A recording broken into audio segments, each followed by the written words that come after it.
So I'm here today in the garden of Maitri Fischer, and it's a great honour. I've been so excited and so looking forward to catching up, Maitri, and so thank you for making the time available. Sure. Maitri is co-founder of Eco Mantra. Eco Mantra is a consultancy and project management firm that really focus here in Bali at taking or supporting organisations with how they're using their energy, how they're using their water, and what they're doing with their waste. And as Maitri put it to me, he said, we won't focus on any one. It's like it's all or nothing because we really actually know that it takes all three to make a difference. So, Maitri Fischer, Patrick, it's great to be here. Thanks for having me, and I'm glad we could take the time. Great. And tell me a little bit more about the work you're doing with Eco Mantra. Who are some of the clients, and what's some of the work that's happening there? All right. So Eco Mantra was started.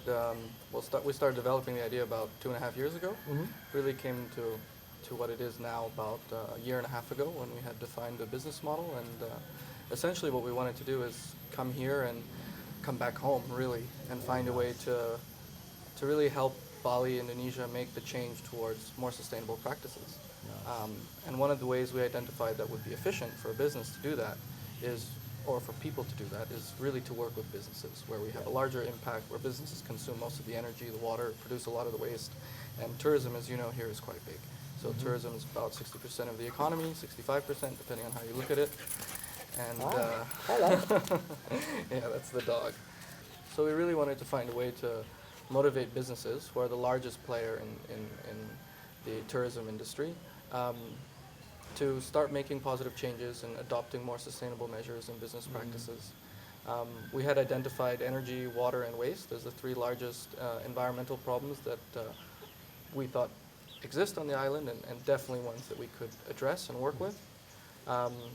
So now we've turned into a company where we offer energy efficiency consulting for large resorts, large businesses. We offer water efficiency consulting, and we offer consulting also in best management practices for waste. We've gone after working with existing businesses into working with businesses that are about to be built. Okay. So a little bit into consulting before development happens.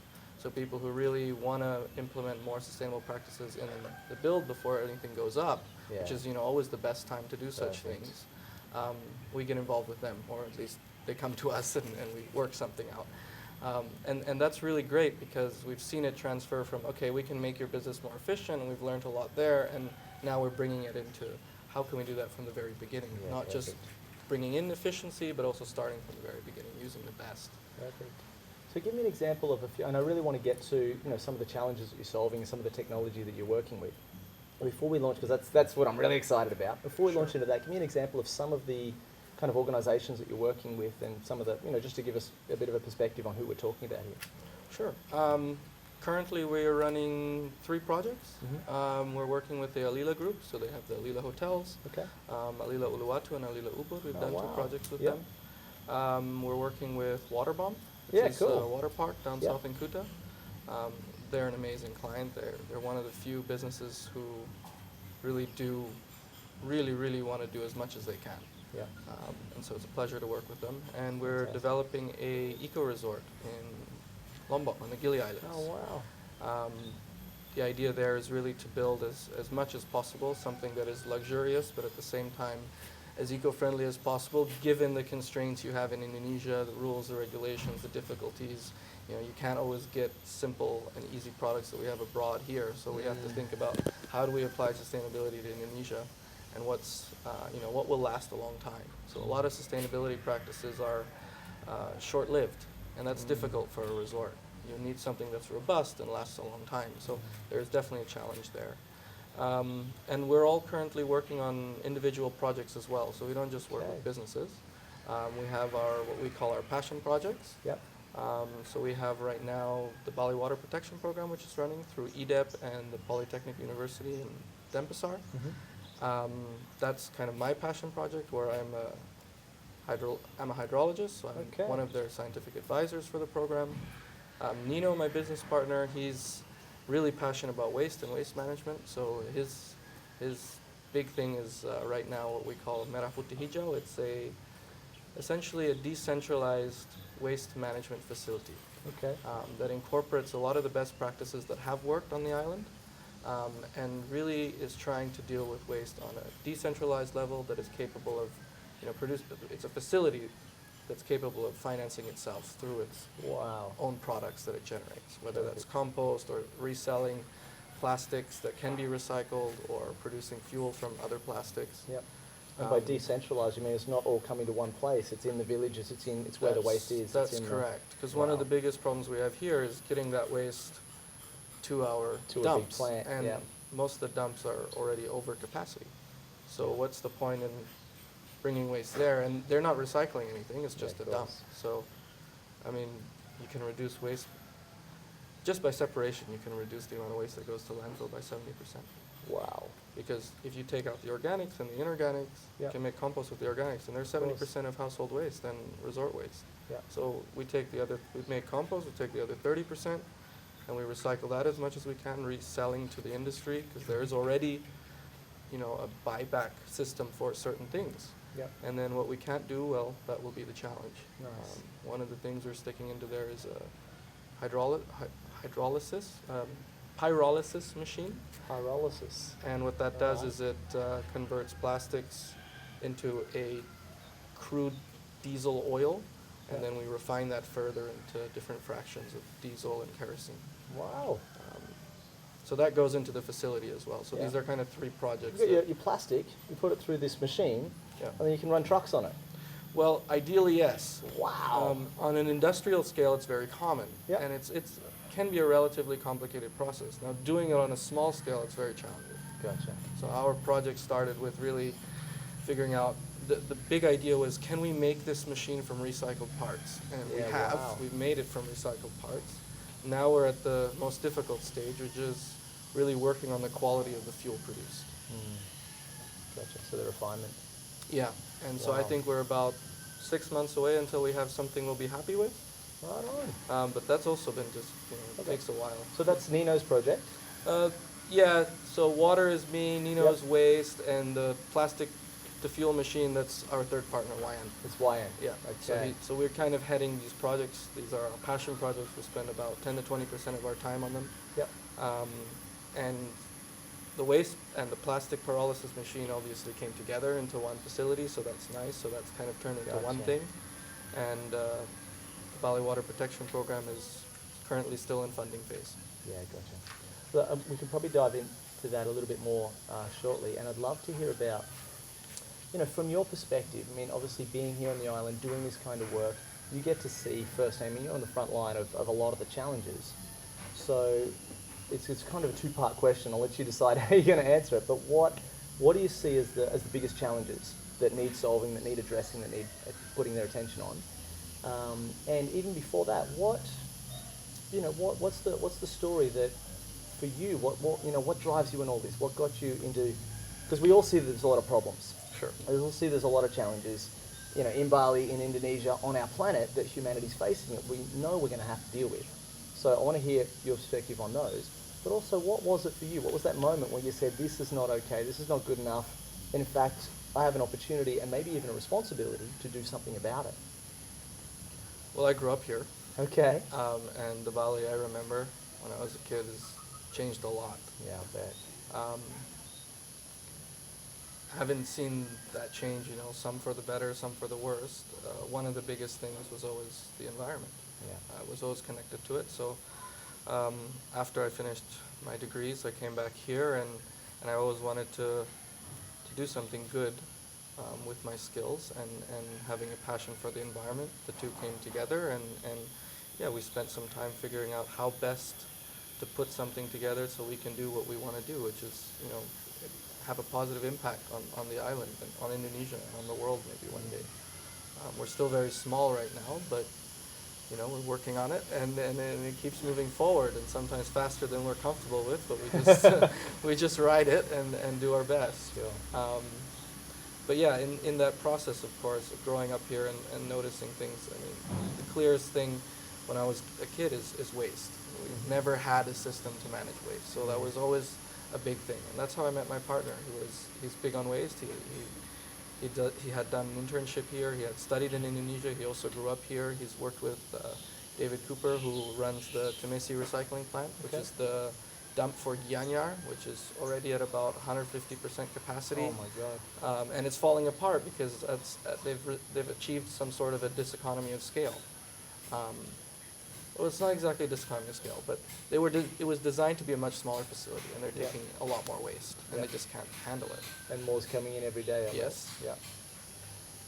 And when I came back from university, I had studied hydrology, and I had realized that we suddenly had a lot of issues with water. I was passionate about water, so I was really excited to get involved and look at what's causing the issues. And I mean, in Bali, it's just quite simple. We're just extracting too much groundwater. The tourism industry uses about 60-65% of the water on the island. Given the latest numbers we're taking out, we have essentially a deficit of 13% every year, a deficit of water. Wow. So we are slowly depleting those reserves that we have. And I think everywhere you go, you will find people who are digging deeper for their wells so that they have more reliable water. You will find that the municipal water supply is cutting out during the dry season. Wow. There are places in Denpasar where for a whole day they might not have water. Wow. And there are many places in Bali where every day between a certain time for 2 or 3 hours there is no water, or the water pressure is so low that you can't really use it for anything. So people have tanks and they fill up the water when they can, and then they use it when they need it. It's all clear as day to me that it's going in one direction, and that is, a water crisis if we're not already facing one. It sounds crazy for an island that gets so much rain. Well, I mean, it's tropical. That's the problem. Many people, we try to explain this to people, and that's the exact kind of response we get. The reality is we're pumping water from the ground, and yeah, there is a lot of rain, but where does that rain end up? The problem is it doesn't all end up in the ground. It goes into the rivers and out into the ocean, and when you get development and you build up areas, there's more and more channeling of water that should be infiltrating into the ground, into the rivers and out into the ocean. And Bali is covered in rice fields. Rice fields don't really let water penetrate. So when you lose forests and open fields, that's really, which is what's happening with development, you're really losing the capacity to infiltrate water into the ground. Okay. And now with, 11 million tourists every year and all the development and extreme use of water that's going on, we're very quickly coming to a point where we're going to be facing a serious water shortage. And we're already seeing all the signs pointing in that direction. Wow. So that's what's happening with the waste. That's what's and happening water. with the water. Yep. And energy. Well, Indonesia's energy consumption here is still quite dirty, let's say. So Bali gets 40% of its power, sometimes more, sometimes up to 60% from Java. Okay. In Bali, the main form of generation is through diesel generators and diesel steam power. Okay. In Java, there's a lot of coal. Yeah. So for every kilowatt of power that you're consuming here, kilowatt hour, which is about, running your AC for about an hour, you're releasing about a kilo of CO2 into the atmosphere. Whoa. So just think about it like that. You run your AC for an hour and you're releasing a kilo of CO2. So you sleep all night on the AC, let's say, right? And you got a suitcase full of CO2 that you just released into the atmosphere. Jeez. And there's some countries that are worse than Indonesia, and Bali, but it's still quite bad. So I think the CO2 will have, what we work with respect to energy, it will have a larger impact on the globe, on the planet, but it's certainly something that's very important for our modern day. So we work with energy efficiency, and it was also one of the ways we identified value for customers. Energy is quite expensive, so any efficiency in energy translates to savings or an increase in profits for companies that we work with. So we have managed to find hotels and resorts anywhere between 10 to 40, 50% savings for their energy bills, and about 10 to 25, 30% for their carbon emissions. Wow. And when a big resort, a big hotel or a luxury resort is doing that, it has the impact of having an entire village reduce, the use of their light bulb or do something. They're already efficient. They barely consume anything, and the government still pushes them to make the changes. Yeah, sure. And the real changes should be industry and hotels and tourism. Gotcha. So that's the energy story. All right. So look, if we were to imagine that, I'll tell you the story. I'll tell you how this started, and maybe we'll include this, maybe we won't. But I was having a conversation with my sister earlier this year, and love my family, love my sister, and I'm here in Bali, and she's still back in Australia, mum and dad, and they're all kind of spread out. So I'm having this conversation, and she tells me flat out, point blank, Pat, humanity's doomed. We're not going to make it. We've absolutely passed the point of no return, and no one's backing off the gas. So there's no hope, right? There's no way. It's it's doom, and we're not. And I went, that's horrible. And I thought, wow, this is my own sister, and she's smart. I mean, she's educated, and she runs businesses, and she's a big part of her community. She works with council, she runs events, and she's connected to information, and she's educated and knows what's going on. And so, what really shocked me about that wasn't just that my own sister could think that, but that what kind of a percentage of the population are already like, there's nothing I can do.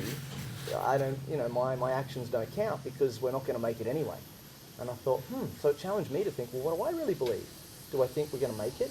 Do we think we're going to be able to create some sort of a, post-industrial utopian society where we can actually handle our energy responsibly, handle our waste, handle our water usage, handle our food production, handle all these different issues, and find an ecological balance with nature and with each other where we can really survive and thrive? Or are we just going to keep burning coal and overusing our resources and just have the next mass extinction kind of thing? So I thought, that's really interesting. And for me, it was like I've got kids. Right? I've got 3 young kids, and I'd hope that one day they'll have the opportunity to have kids if they choose to or not. But whether they do or not, the kids everywhere should be able to just breathe fresh air. And we know in many cities in the world that's not a possibility. It's true. And they should be able to swim in the oceans. And in many of our oceans in the world, it's not, you don't want to go in that water. And the way the ocean acidification and the plastic pollution in the ocean, it's a major challenge. Yep. And I think, children born on Earth should be able to eat food that grows on Earth.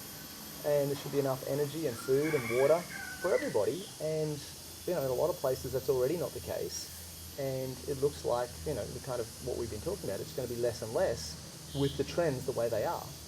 So I guess the question is, I guess out of curiosity, your opinion, are we going to make it, or are we already doomed?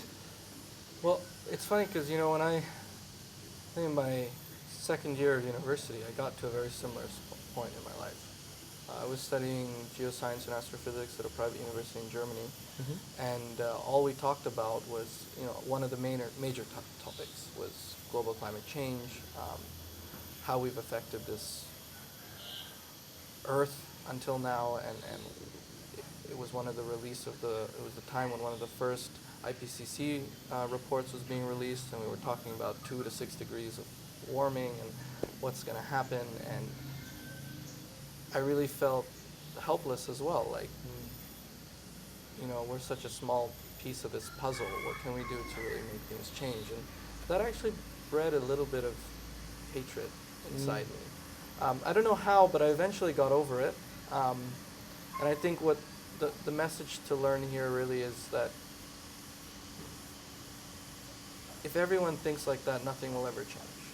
And so what that requires of us is to have enough faith that the things we do when we move things in a positive direction will have its small impact, that the more people who do such things will have a large impact. And if we just give up, that's what will happen to the Earth. Yeah. But we are capable of enacting great and major change. And it doesn't have to be, not everyone will, but the small work you do here or there, the people you inspire, the things that they do, or it's about changing the way we think and the way the world looks at the situation and what we think needs to be done. And that's the major mental revolution that we need to go through. And it's happening. It's happening slowly. It's just important not to give up. Yeah. Nice. So for anyone who's in that situation of giving up, well, like before we get to them, and we've heard about some of the projects, but let's dive into a bit more of the detail and specifically what, some of the practical things that Bali Eco Mantra is doing, and then you and your co-founders and the partners with the passion projects. Probably maybe just pick a couple of the highlights that are going, well, here's some real practical solutions that we've been able to implement that have got a really, a substantial, tangible, measurable result that we've gone, hey, we're heading in the right direction. Here's what we've been able to do. Sure.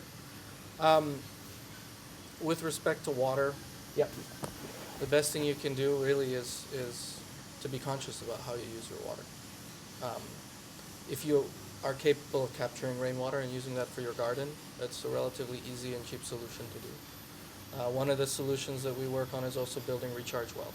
Okay. So that's a well which gives the rain a chance to seep into the ground. Because as you remember before, that's one of the things that I identified as the biggest challenge we have here. Yeah. That a lot of this rain is falling on Bali, but it's not getting enough of a chance to go into the ground because of all the development, the built-up areas, the guttering, and the rice fields. They don't allow a lot of infiltration, Sure. actually. So a recharge well is it's a normal hand-dug well, Yep. and you channel rainwater into it, and that rainwater infiltrates into the ground more effectively than running off on the surface, for example. Yeah, right. Methods like this are being used currently all over the world. There are areas in India where they've rebounded the water table by more than 300 meters. Wow. And it's also the focus of the Bali Water Recharge Program, Okay. Bali Water Protection Program. So they aim to build recharge wells in critical areas in Bali. Yep. But at any point, if someone's interested in doing this at home, we work with EDEP. EDEP's the vessel for this project and the coordinators, and they're doing an amazing job with their communication work. And we're just about to complete a demo recharge well there. So if people want to see how they can do it themselves at home, they can go and take a look, and we will share the recharge well schematics with everyone. It's open source. Wow. It's an open project. So if you want to go home and build it, go and do it. It's very, very easy to do. Let's talk a little bit about waste. The best thing you can do for waste is to separate. Do not mix your organics with your inorganics. Mm-hmm. And if you don't have the space to make a compost at home, go find somewhere in the village that isn't really being used or something, make a big hole there and chuck your organics in there. You might have to talk with your village leaders or your neighbors in the area who have some land, but it's really not that hard to do. I mean, I've got my compost right over there. That's where everything goes, and it goes into the garden. Exactly. And that reduces our domestic waste by, probably for us, by about 50%. But for many people, it will reduce their waste to landfill by up to 70%. Wow. And then the best thing about that is you're not contaminating the other waste. Yeah. So when it gets picked up and it goes to the waste dump, or if you use Eco Bali, for example, which is a great recycling service, they can actually use that material and recycle it. It's not like a plastic bottle coated in decomposing banana leaves and nasi bungkus. You can actually take that and recycle it. It's not contaminated. Yeah. So you're doing the whole system a favor by separating. And then, please dispose of your batteries and your CFL light bulbs properly. That'd be great, because those are highly contaminated to the environment, and we cannot actually recycle those properly in Bali. So Eco Bali will pick those things up, for example, as well. Gotcha. And for example, Bali Buddha, they've even got a free battery disposal spot, and they dispose of them for you. So just these small things, be conscious, read up on them, and do your part. And in energy, I mean, most households, they're not probably going to be able to do much, because local households are usually already very low consumers in power, and expats living here, they don't always own their house. Most of them don't, so it's not that easy to make changes. But simple things like turning off your lights and doing the ACs, like all this stuff we know. We just have to do it. Yeah. We just have to hold ourselves accountable for it. You mentioned EFL, energy efficient light bulbs. Yeah. It's a good idea. I mean, there's LEDs and there's obviously so incandescents. CFLs is what I'm talking about. Okay. These are the compact fluorescent light bulbs. Light bulbs. Yep. And they contain mercury in them. Okay. So many people will throw them in the trash, and Yep. that ends up in the land dumps, Yeesh. and all that mercury is quite bad for the environment. It will Yep. seep into the water system and things like that. So disposing of your CFLs probably is quite important. Okay. And you can collect them at home and give them to Eco Bali or another recycling service that will be able to do something about it.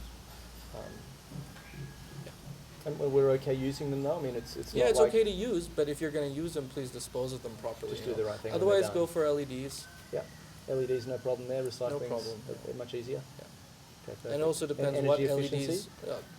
LEDs, you save 90% on your power compared to an Fantastic. incandescent light bulb, so Yeah. it makes a lot of sense. When Yeah. you compare it to a CFL, you save about 40–50%. Yeah. But it's important when you buy your LEDs to make sure you're buying non-LED anodes. So some LEDs will use LED in their Okay. essential light bulb Yep. part of it, and now increasingly we're finding products without LED. So Okay. buying them Will that be without on the LED makes packet? them. It should be, yeah. Should be? It's kind of a marketing thing as well. Okay.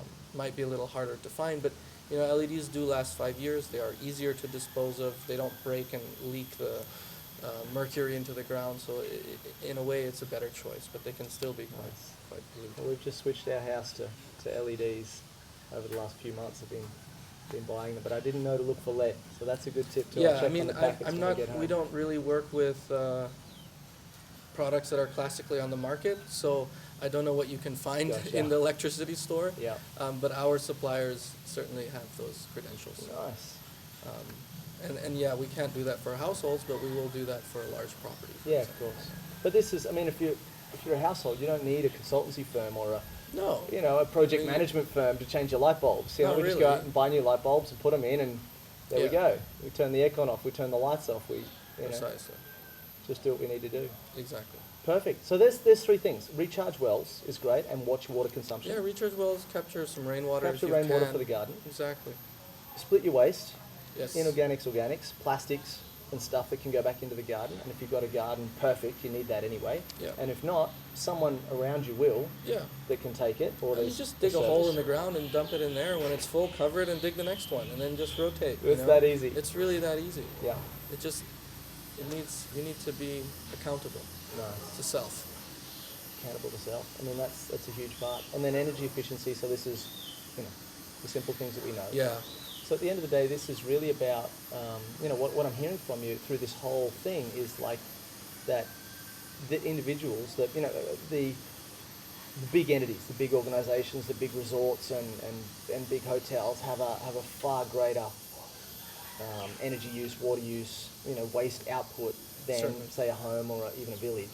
But having said that, if every individual who owns a home, who's got lights, who's got aircon, who uses water, who has waste, has products come into their house and has waste go out, can make a difference. Certainly. And the accumulative effect of more and more people doing that is actually going to have a huge positive impact over time and distance. I get the sense that you think that this is something worth doing. This is that we're going to make it, and that we can actually. Yeah, we have to. We have to. Nice. I'd hate to have to go to Mars. I saw that movie with Matt Damon on Mars, and it Yeah, didn't right. look all that appealing, Doesn't look right? that fun, no. It was But, interesting. I'd really like people who own businesses who have Yep. a large impact to really think about how they consume resources and dispose of waste. Because, what we specialize in really is making that process more efficient, and it makes a lot of financial sense. Yeah. Our investment packages for clients, usually they have returns of investments in 1 to 2 years. Wow. So, after that, if a product is going to last you 10, 15 years, you're making 20%. Yeah. That's a bit of a It's no-brainer. a legitimate investment. So for anybody who wants to find out more about your work, about Eco Mantra, about any of the things that we're doing here in Bali, where's the best place? How can they find out more and get in contact with you? You can visit our website at eco-mantra.com, and all our information is there. Perfect. Our contact information is there, and we'll send you a business profile or whatever you guys feel like. We'll put a link to that. So Yeah. eco, like dash, Yeah. right by minus, little dash, Yeah. mantra, mantra.com. That's right. Perfect. And there's all the info there. And we've just moved to get you out of the sun because the sun was coming up, it's That's getting right. hot, so the background's all shifted. That's what that's about. anything else that we haven't covered, that I haven't asked about, that you want to share, that was, that's important to you to share, or to people listening? Yeah, I guess there's one more. Okay. A lot of people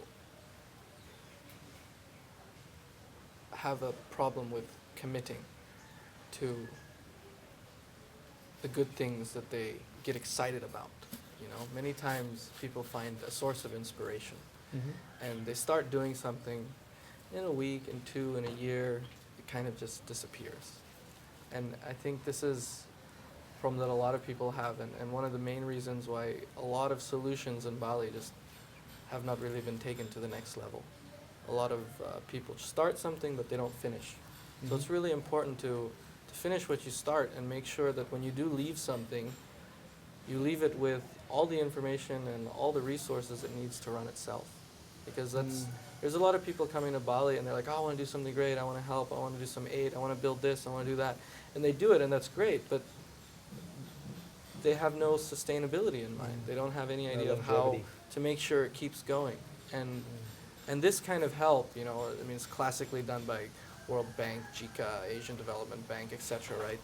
They come in, they build a big facility, they leave, and it falls apart. This happens all the time here. So when you do something that's good for the people, make sure it can sustain itself. Why do you think that is? That people set something up and then not set it up for longevity? Well, it's a commitment in life to sometimes have to be involved in a project. Sometimes you cannot leave a project, or sometimes there isn't someone you find that's good enough to replace you. And so, of course, some projects will end because you are not interested in them anymore. But, essentially it is what you should do to make as much, give it as much as a chance as possible to keep going. And that can mean financial resources, or a proper business model, or having the right people there. It just depends. Yeah. I really hear you, and it's one of the things that I admire about you in the short time that I've known you, and the interactions that we've had. It's like so many people I meet are really passionate about whatever it is that they're passionate about, right? And I get to speak to someone, and then you meet them 6 months, 12 months down the track, and you say, how's that thing that you're really passionate about? And they go, oh, I'm not doing that anymore, I'm really passionate about this now. And they're totally passionate about something unrelated, something else. And you go, oh, that's interesting. You see them a year or two down the track, and you go, how's that thing? And they go, oh, no, and it's like there's no commitment there. Yeah. And then of course you meet other people on the other end of the spectrum who are totally committed, 100% devoted, and I'm going to finish this if it kills me. And there's no passion at all, and very often it does kill them. Yeah, right? that can be bad too, There's right? got to be a bit of a balance, and it's one For of the sure. things I admire about you is this beautiful balance. There's a real love for nature, for humanity, for Earth, and there's a real, smart commitment to how can we actually build a business, build an enterprise that has longevity, that will sustain me and make a real positive impact and help others to make a difference. It's a real inspiration, Maitri. Well, yeah, you need to make a living, and that's what the company helps us do in a good way. And then we have those resources to do the free projects. Perfect. And it's a long-term strategy. Perfect. It has to be. I'm so impressed and so grateful for our time together. Thank you so much. Thanks a lot. And all the best. Thanks. Thanks, man. No Appreciate worries. it.